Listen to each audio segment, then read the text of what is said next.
మన రక్షకుడును యేసుక్రీస్తు పరిశుద్ధమైన నామంలో మీకు మా వందనాలు. రాకడ కొరకు సిద్ధపరచుకునే దేవుని వాక్యమును విని దేవుణ్ణి మహిమపరచుకుందాం. మత్తయి సువార్త 25వ అధ్యాయము 31వ వచనం. తన మహిమతో మనుష్య కుమారుడును ఆయనతో కూడా సమస్త దూతలను వచ్చినప్పుడు ఆయన తన మహిమగల సింహాసనం మీద ఆసీనుడయ్యుండును. అప్పుడు సమస్త జనములు ఆయన ఎదుట పోగు చేయబడుదురు. గొల్లవాడు మేకలలో నుండి గొర్రెలను వేరుపరచునట్లు ఆయన వారిని వేరుపరచి తన కుడివైపున గొర్రెలను ఎడమవైపున మేకలను నిలువబెట్టును.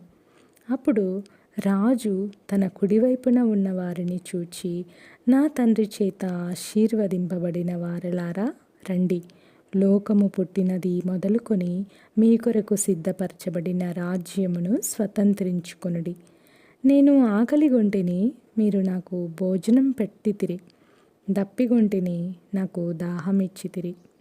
పరదేశినయ్యుంటిని, నన్ను చేర్చుకొంటిరి. దిగంబరినయ్యుంటిని, నాకు బట్టలిచ్చితిరి. రోగినయ్యుంటిని, నన్ను చూడవచ్చితిరి. చెరసాలలో ఉంటిని, నా యొద్దకు వచ్చితిరని చెప్పును.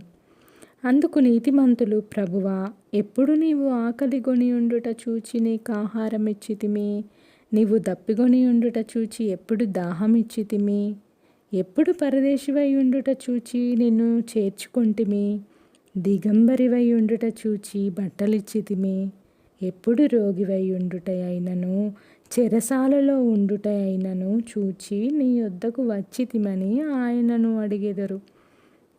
అందుకు రాజు, మిక్కిలి అల్పులైన ఈ నా సహోదరులలో ఒకనికి మీరు చేసితిరి గనుక నాకు చేసితిరని నిశ్చయముగా మీతో చెప్పుచున్నానని వారితో అనును.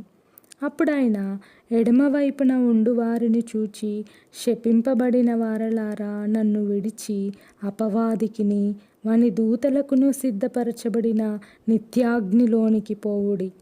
నేను ఆకలిగొంటిని, మీరు నాకు భోజనం పెట్టలేదు. దప్పిగొంటిని, మీరు నాకు దాహమియ్యలేదు. పరదేశినయ్యుంటిని, మీరు నన్ను చేర్చుకొనలేదు. దిగంబరినయ్యుంటిని, మీరు నాకు బట్టలియ్యలేదు.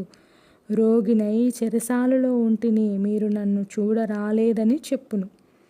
అందుకు వారును, ప్రభువా, మేమెప్పుడు నీవు ఆకలిగొని ఉండుట అయినను, దప్పిగొని ఉండుట అయినను, పరదేశివై ఉండుట అయినను, దిగంబరివై ఉండుట అయినను, రోగివై ఉండుట అయినను, చెరసాలలో ఉండుట అయినను చూచి నీకు ఉపచారము చేయకపోతిమని ఆయనను అడిగెదరు.